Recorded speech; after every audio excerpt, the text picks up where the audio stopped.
sorry, technical difficulties. But it is also really, I'm talking about personally mediated racism here, and I'll put these videos together. It is the implicit linguistic judgments that we make about people.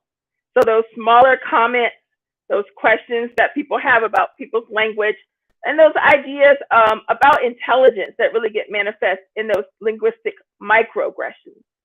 And many of us are often caught off guard, and we really try to figure out, how am I supposed to respond to those little comments about things like, oh, I speak so well, or I didn't know that you were Black, right? When we hear those different linguistic narrations.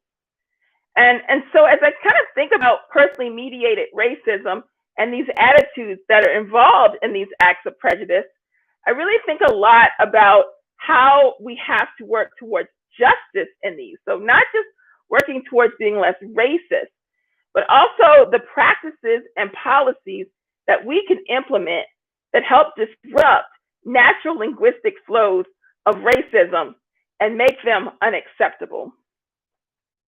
The second one here that I really want to think about is institutional racism. And institutional racism is a differential access to goods and services, and that's both housing, that's medical, that's racial profiling, inequities in healthcare, it's inequities and separation in religion, which ignore and distort those lived experiences of people who have been basically made the subject of some type of legal and or practiced differentiation based on race. So this includes things like Jim Crow, right? Legal segregation in the United States, but it's also its after effects. So it's the tracking that we see. It's the special education placement that we have of students. And a lot of times it's language, right? That is the message of racial exclusion. And I argue that this happens a lot in higher education as well, as we use language to justify our practices of exclusion. So this is a tough one because we all think Jim Crow is horrible, but we have lots of narratives about why someone is not the right candidate for a job. It's hard for us to really figure out how we do admissions processes all throughout higher education, how we do hiring in public situations, right? So this institutionalized racism through language, I think, is even tougher because it goes against our gatekeeping ideals and practices for how our society is constructed. And so we have to really think in a justice model of disrupting those messages of racial exclusion and really thinking about ways that we can interrogate them really from their most basic form. All right, our next form of racism is internalized racism. And this is the acceptance by members of stigmatized races of negative messages about their own abilities and their own intrinsic worth. And this is characterized by people not believing in themselves or others who look like them or sound like them. And this is the form that I think is the toughest one to address, but the one, especially in the work that we do going forward, that we need to pay the most attention to. How do we make people from racialized groups proud of their own language, proud of their own heritage, and really help them empower their own linguistic agency in the process of thinking about the intersection of language and race?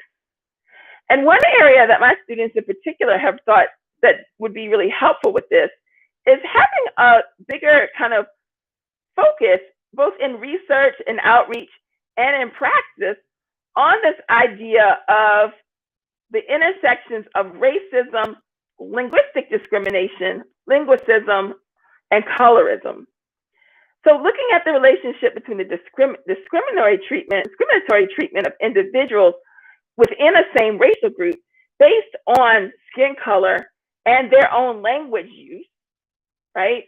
And this can be interracial, so this could be between racial groups, or interracial within language groups, to really look at how internalized racism and internalized linguistic discrimination manifest in unconscious thought processes and behaviors. So this is everyday interactions, classrooms, work environments, and media representation. So we know from lots of research that employers and schools are likely to hire lighter-skinned African-American applicants, for example, over darker-skinned African-Americans, even when the darker-skinned African-Americans have extensive job experience. And so what we want to know now and understand is, do the skin color points of view line up with the linguistic kind of judgments of people, so that we have a fuller question and a fuller point of view of what racial and linguistic justice look like. So we can work on all forms of this type of racism and discrimination, but one we really need to be strategic about is policy.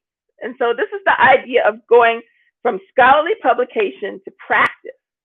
So we've got to inform what we choose to study and how we choose to approach these issues. So I'll say that for those of you all who are researchers, or those of you who are practitioners who are in a position to really help us think about these practices. And my argument is everyone can do this, right?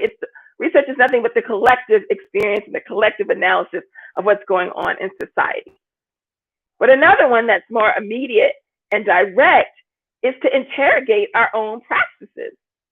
And the argument that I'm making is a lot of our own practices are hypercritical, and we need to start making better sense of them.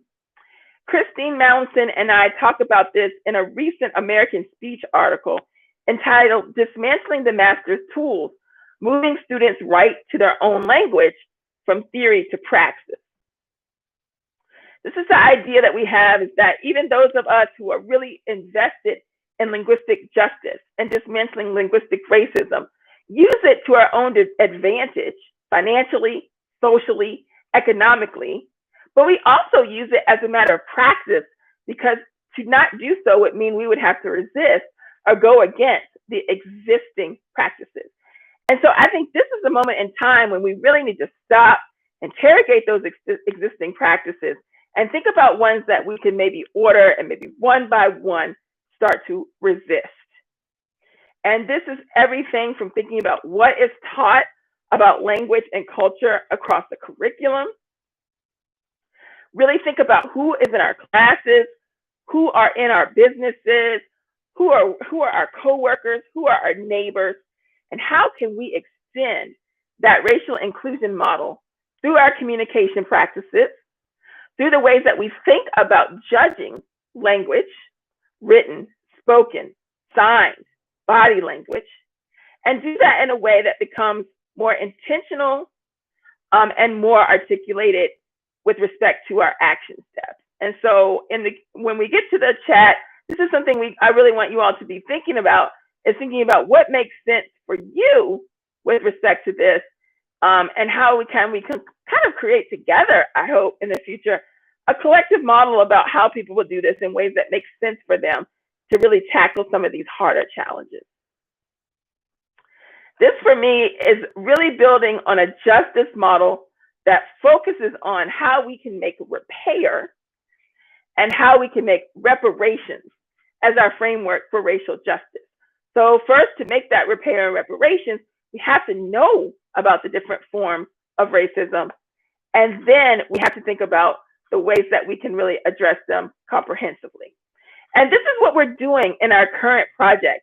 Our Talking College project is funded by the National Science Foundation and the University of California Historically Black College and University Initiative.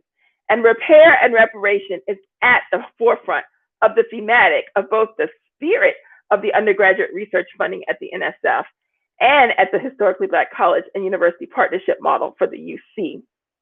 We've embedded that in our research model by really thinking about how can we do this repair and reparation in education. And one of the most immediate ways we can do this is to help design and create more ways to address racism and linguistic discrimination through education and through the education of Black students, and getting that information in their hands so that they can advocate for themselves, rather than waiting for researchers, particularly researchers at predominantly white institutions, to be the ones to do the advocating for them. So we're doing that through the creation of curriculum, And we have an article coming out in Language Teaching Linguistics entitled "What All Black College Students Deserve to Know About African American English." That's not the one that's coming out in language. The one that's coming out in language is Attracting Black Students to Linguistics Through a Black-Centered Introduction to Linguistics course. You say, look, the first thing is, if we're going to talk about linguistic discrimination, we've got to make sure that our linguistics courses both attract and center the Black experience in a way that students could use that language information in their daily lives. So not just to make sure that Black students become linguists, although that's fantastic, but to make sure that that information is in that way that can be used for advocacy and justice. The second one, which is the one I had first, is what all Black students deserve to know about African American English. This is really interrogating what is most useful for Black students in the curriculum that we create, but also information that will be used in their daily lives, in jobs, in communities, in schools, and making sure that they have a say in this. So these articles, both of these, were done with our students, both our Black students at the universities that we work at and attend, but most importantly, with our large number and growing group of Black students from around the country, and particularly including historically Black college students in that discussion.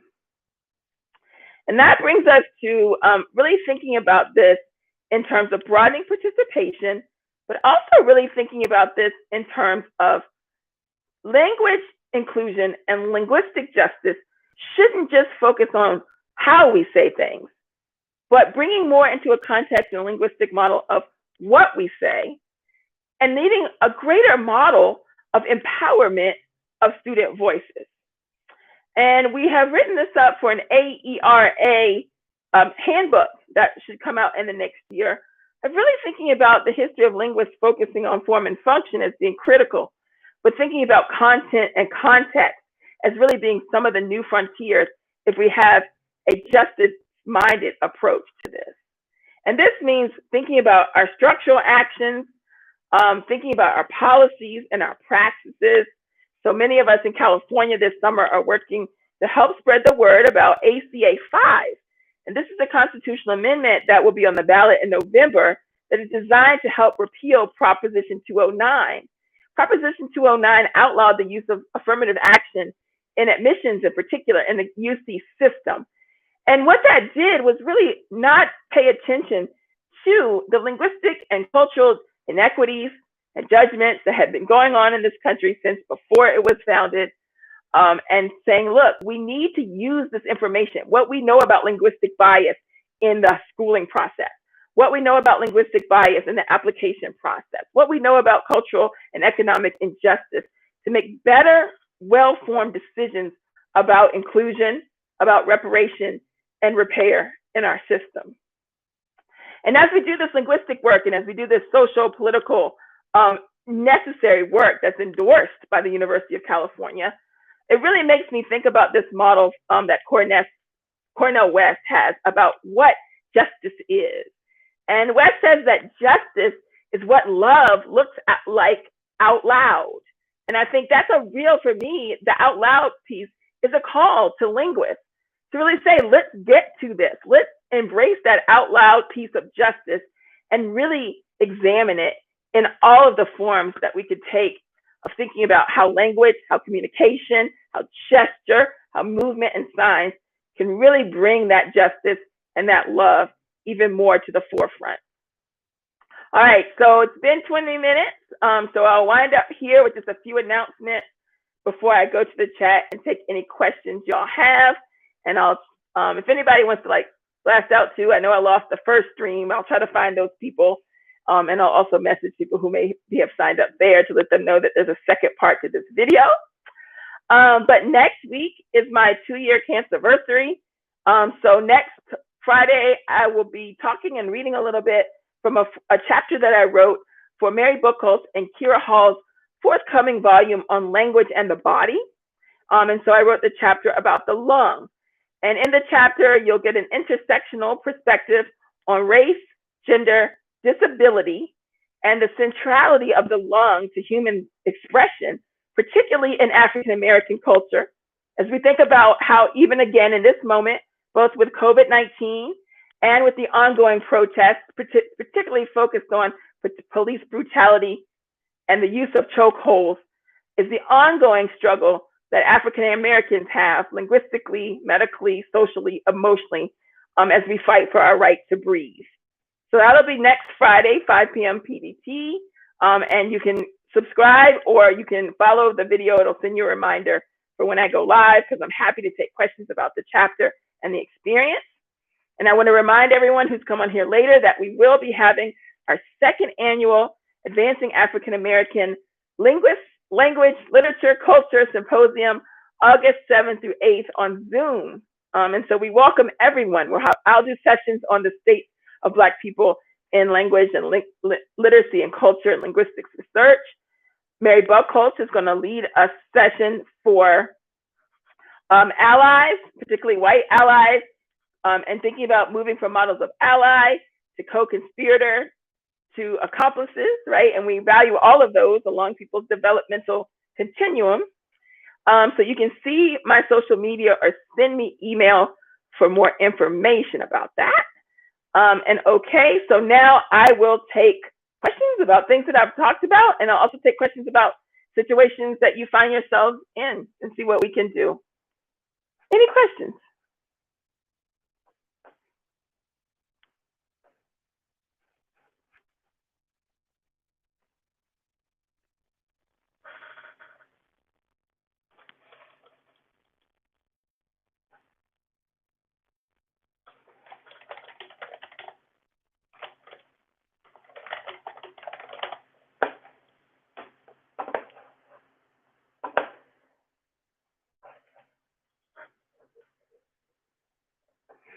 Good question. Okay, so I think this is one that we really have been putting our mind to, is that what can we do to get Black students in the linguistics classroom in the first place? And I think it's an excellent question. And again, it's one that we have been working on. We're almost finished with the articles, revisions. And the number one thing that we found across my career and as we interviewed other people is to really think about what aspects of linguistics are most interesting to Black students, rather than what we just interrogate or see among linguists, particularly in the intro textbooks that are existing. So one of the ways that we can do that is to look very, specifically at what do Black students at your campus major in. All right. So instead of having to kind of do all the surveys, you can do that. You can usually get that information from your campus offices. You can talk to colleagues to kind of get a sense of that. And then what we suggest is embedding information that is relevant from those majors and also those career paths for why those students are doing those majors, and put that at the forefront of information, not just when you're talking about Black people in linguistics, but having to show why other parts of linguistics are relevant. And I think this can vary from place to place, but as we talk about in the paper, we have actually nationwide data on what students do major in and what classes Black students are particularly interested in, their lived experiences, so things that are helping them make sense of the world, and that comes sociology, anthropology, African American studies, literature, anything that helps them make sense of how they are supposed to pass through this world, and then also things that are minded on professions. All right, so if you can show how doing linguistics can help people get jobs, live the lives that they want to live, and market heavy with that at the forefront, that's a really good way to help attract students. What doesn't help so much is just making cases for how linguistics is awesome and or how African American English is regular and rule governed. We already know that. We grew up knowing that as a part of our lived experience. But showing how that information is useful and pertinent, I think, is really important. And saying it directly, like letting people know that in your syllabus, letting people know that in the promo materials, however you share information about your class, and being explicit about it. And then it is important to market, because most people, not just Black students, haven't heard of linguistics. So you have to reach out to groups and organizations where you can share that information.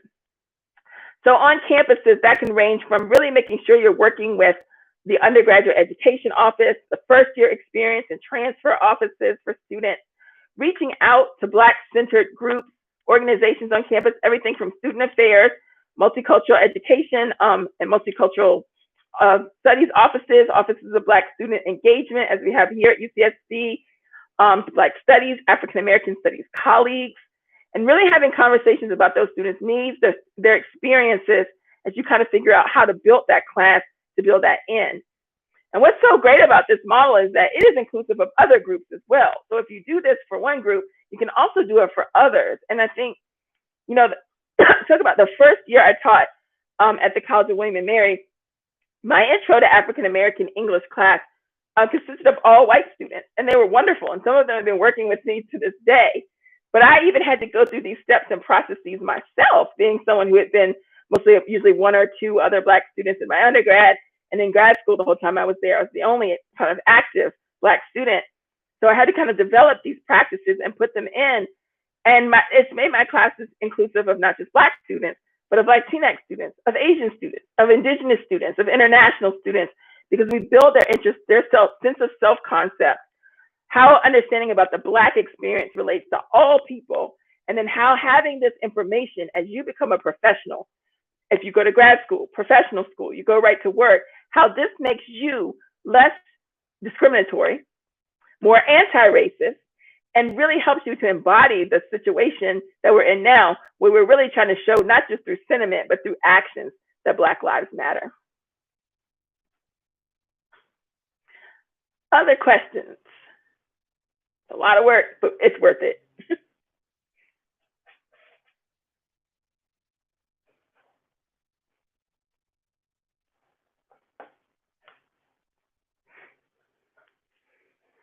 Something else that we found, if you really want to get that next step on this, is reaching out to high schools. So we've done a lot of work in my groups, both on social media, but also in real space when we get back to it, and reaching out to high schools, reaching out to community colleges, and letting them know about linguistics and what it entails. And we have really had support both here in the UC for that, in the Cal States and the community colleges out here, as well as when I was back in Virginia with the Virginia Council of Graduate Schools, of really helping us think about making sure students knew what all the majors and what the opportunities were, both on the undergraduate and the graduate level. So programs like that exist throughout the country. I really encourage you to seek those out too, if you're interested in getting Black students in your classroom.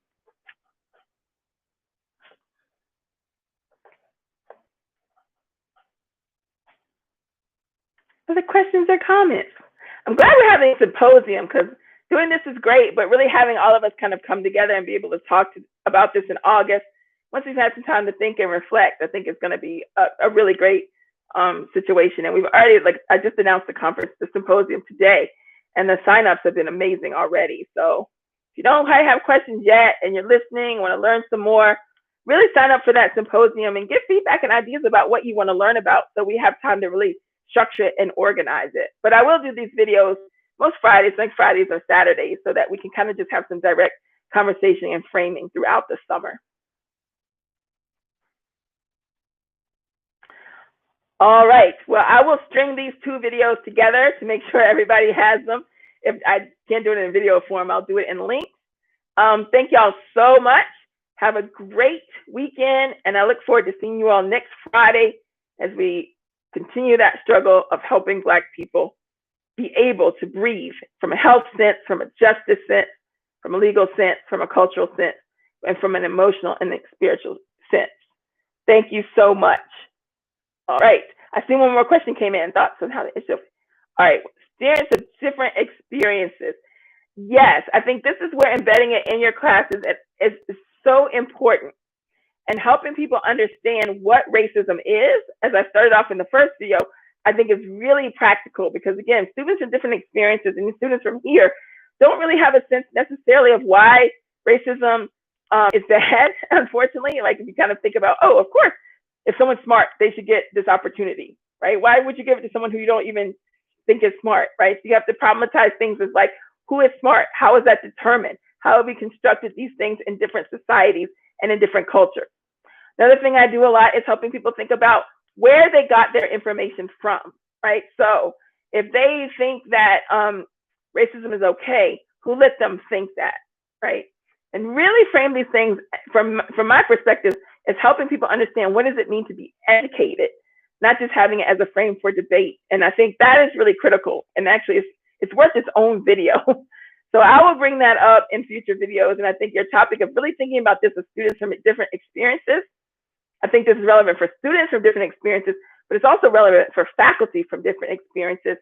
So thank you for bringing that up, because now you've got me thinking about a video that we really could do and making that more clear to people, both in the US, but across the world. So I will bring that up next time for real.